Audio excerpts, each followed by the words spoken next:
Welcome to Luca and Miguel. Enjoy the video. You begin by opening the map service and letting it access your location. This gives context and faster results.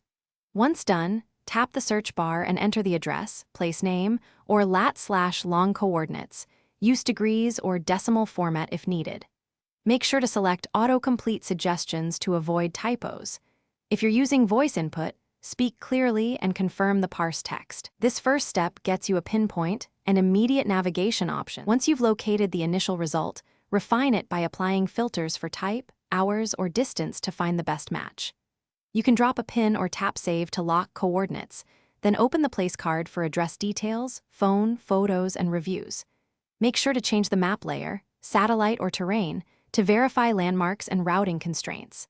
If necessary, zoom in to check side streets and then select directions to preview travel time and route options.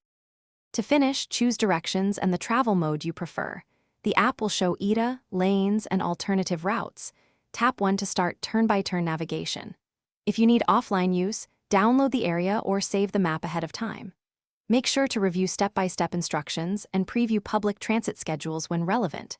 If the map can't find a place, re-enter precise coordinates, toggle your device's location, or try a nearby landmark. That single troubleshooting step resolves most errors.